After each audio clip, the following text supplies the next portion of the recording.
మన VVIT university absolute discipline, absolute education. రాబోయే 2-3 రోజులు మొదలుకుని 20వ తారీఖు వరకు కూడా విపరీతమైన ఎండ, వేడి గాలులు రాష్ట్ర వ్యాప్తంగా ఉంటాయని చెప్తున్నారు. ముఖ్యంగా కొన్ని జిల్లాల్లో అయితే రెడ్ అలర్ట్ కూడా ఉంటుందంటున్నారు. పిల్లలు, పెద్దవాళ్ళు బయటికి రాకూడదు అని చెప్తున్నారు. ఇందులో నిజమెంత? మార్నింగ్ అంతా ఎండ ఉండి సాయంత్రం అయ్యేసరికి వర్షాలు వస్తాయా? ఇవన్నీ కూడా డీటెయిల్డ్ గా వాతావరణ శాఖ అధికారి శ్రీనివాస్ గారిని అడిగి తెలుసుకుందాం. సార్ నమస్తే అండి. నమస్తే మేడం. సార్ ఏంటి ఎండలు విపరీతంగా ఉండబోతున్నాయి? 14వ తారీఖు నుంచి 19, 20 వరకు కూడా దారుణంగా ఉంటాయి, అసలు తట్టుకోలేరు హైదరాబాద్ అని చెప్తున్నారు. కానీ ఈ రోజేమో చూస్తుంటే మరి కొంచెం చల్లగానే అనిపించింది మార్నింగ్ అవర్స్ లో.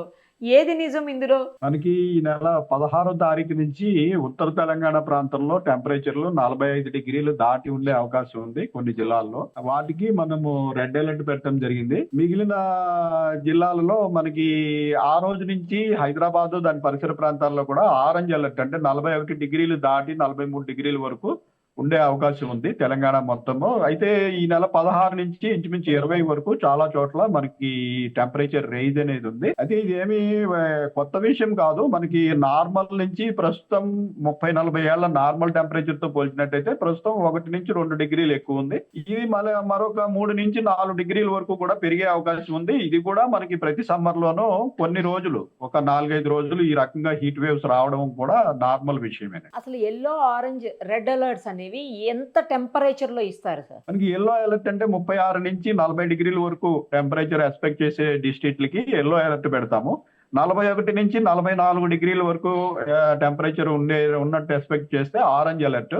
45 డిగ్రీల కంటే ఎక్కువ ఉన్నట్టయితే మనకి హీట్ వేవ్, అలాగే రెడ్ అలర్ట్. అలాగే హీట్ వేవ్ డెఫినిషన్ ఏమిటంటే అసలు 40 డిగ్రీల పైన ఒక ప్రాంతంలో 2 రోజుల కంటే ఎక్కువ టెంపరేచర్ కంటిన్యూ అయ్యి ఆ ప్రాంతపు ఈ లాంగ్ టర్మ్ యావరేజ్ కంటే కూడా 4.5 డిగ్రీస్ ఎక్కువగా ఉండే ఎక్స్పెక్టేషన్ ఉంటే అక్కడ హీట్ వేవ్ పరిస్థితులు ఉన్నాయి అంటాం. అట్లా కాకుండా అసలు టెంపరేచర్ డైరెక్ట్ గా 45 డిగ్రీలు దాటినా కూడా అప్పుడు నార్మల్ తో కంపేర్ చేయనవసరం లేదు. 45 డిగ్రీలు దాటి కంటిన్యూస్ గా 2 రోజులు ప్రాంతంలో టెంపరేచర్ ఉన్నట్టు ఎక్స్పెక్ట్ చేసినట్టయితే అప్పుడు కూడా మనం హీట్ వేవ్ అలర్ట్ పెట్టడం జరుగుతుంది. ప్రస్తుతం మనకి ఉత్తర తెలంగాణలో నార్మల్ కంటే 4.5 డిగ్రీస్ ఉండదు, 2-3 డిగ్రీలు ఎక్కువ ఉంటుంది 45 డిగ్రీలు దాటినా కూడా. అయినప్పటికీ 45 డిగ్రీలు దాటి 2-3 రోజులు అక్కడ టెంపరేచర్ ఉండే అవకాశం ఉంది కాబట్టి నార్త్ తెలంగాణలో రెడ్ అలర్ట్ పెట్టడం జరుగుతుంది. నార్త్ తెలంగాణ అంటే ఏ జిల్లాలు కవర్ అవుతాయండి? నార్త్ తెలంగాణ ఆదిలాబాద్, కొమరం భీం, మంచిర్యాల, జగిత్యాల, నిర్మల్, నిజామాబాద్, ఇటు కరీంనగర్, పెద్దపల్లి, ఈ డిస్ట్రిక్ట్స్ లో మనకి మొదటి రోజు ఒక 3 డిస్ట్రిక్ట్స్, రెండో రోజు 4 డిస్ట్రిక్ట్లు, అట్లా పోయే కొద్దీ కొంచెం పెరుగుతాయి. ఈ 5-6 డిస్ట్రిక్ట్లో మటుకు 45 డిగ్రీలు దాటి ఉండే అవకాశం ఉంది. 16వ తారీఖు నుంచి రాష్ట్రంలోని అన్ని జిల్లాల్లోనూ కూడా 41 డిగ్రీలు దాటి టెంపరేచర్ ఉండే అవకాశం ఉంది. 41 నుంచి 43 డిగ్రీల వరకు టెంపరేచర్ ఉండే అవకాశం ఉంది. సో రాష్ట్రం అంతా కూడా ఆరెంజ్ అలర్ట్ లో ఉంటుంది 16వ తారీఖు నుంచి. ఈ నార్త్ తెలంగాణలో ఇప్పుడు చెప్పిన డిస్ట్రిక్ట్లు మటుకు రెడ్ అలర్ట్ లో ఉంటాయి. మరి మన హైదరాబాద్ పరిస్థితి ఏంటండి? హైదరాబాద్ లో హీట్ వేవ్స్ ఏమన్నా వచ్చే అవకాశం ఉందా? లేకపోతే మనం ఏమన్నా ఆరెంజ్ అలర్ట్, రెడ్ అలర్ట్ లోకి వెళ్తామా, లేకపోతే ఎల్లోలోనే ఉంటామా? మనం ప్రస్తుతం ఈ రోజు ఎల్లోలో ఉన్నామండి. రేపటి నుంచి ఆరెంజ్ అవుతుంది. 41 దాటే అవకాశం ఉంది రేపటి నుంచి.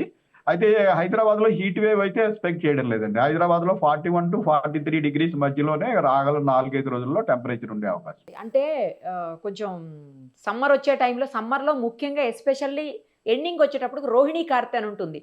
రోహిణీ కార్తె టైంకి రోకళ్ళు బద్దలైపోతాయని ఏదో ఒక సామెత కూడా పెద్దవాళ్ళు చెప్తా ఉంటారు. సో అసలు ఎందుకు ఎండింగ్ వచ్చేసరికి అంత తీవ్రమైనటువంటి ఎండ? లాస్ట్ ఇయర్ అయితే మనం ఫేస్ చేయలేదు.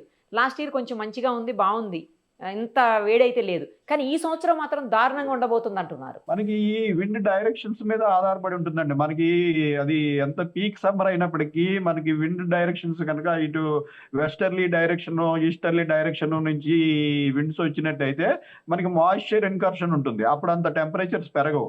అలా కాకుండా డ్రై విండ్స్, నార్దర్లీ విండ్స్ వచ్చినట్టయితే మనకి నార్త్ లో అంతా ల్యాండ్ మాస్ ఉంటుంది. ఆ ల్యాండ్ మాస్ నుంచి మరింత నార్దర్న్ ఇండియా మనకంటే ఎక్కువ హీట్ గా ఉంటుంది. సో ఈ విండ్స్ మనకి కొంత period complete northerly, north westerly winds వస్తుంటాయి. నార్త్ వెస్టర్లీ విండ్స్ వచ్చినప్పుడు మనకు ఆల్రెడీ టెంపరేచర్స్ ఎక్కువ ఉంటాయి. అక్కడి నుంచి వచ్చేవి కూడా dry winds with hot air రావడం వల్ల మనకి టెంపరేచర్స్ గ్రాడ్యువల్ గా పెరగడం అంటూ ఉంటుంది. ఇప్పుడు 16 నుంచి 20 వరకు ఇదే పరిస్థితి ఉంటుందా సార్? అంతేనండి, ఇంచుమించు. తర్వాత తగ్గే అవకాశం ఉందా, కంటిన్యూ అవుతుందా, పెరుగుతుందా? తర్వాత అంటే ఈ టెంపరేచర్స్ ఇట్లా హై టెంపరేచర్స్ ఉన్నప్పుడు మళ్ళీ ఈ ల్యాండ్ కి సీకి ఉన్న టెంపరేచర్ డిఫరెన్సెస్ వల్ల అప్పర్ ఎయిర్ లో మనకి చిన్న చిన్న సైక్లోనిక్ సర్క్యులేషన్స్ ఇలా ట్రఫ్ ఆఫ్ లో ప్రెషర్ అట్లా ఏర్పడతాయి. ఏర్పడినప్పుడు మళ్ళీ విండ్ డైరెక్షన్స్ చేంజ్ అవుతూ ఉంటాయి. చేంజ్ అయ్యి ఈ సీ ఏరియా నుంచి మనకి మాయిశ్చర్ ఇన్కర్షన్ వస్తే మళ్ళీ మధ్యాహ్నం సమయంలో మనకి ఈ క్యూములోనింబస్ మేఘాలు ఏర్పడి థండర్ షవర్స్ పడ్డము, వీటి వల్ల మళ్ళీ 2-3 రోజులు టెంపరేచర్ తగ్గడము, ఇదంతా కూడా ఎవ్రీ సమ్మర్ లో జరిగే నార్మల్ ప్రాసెస్.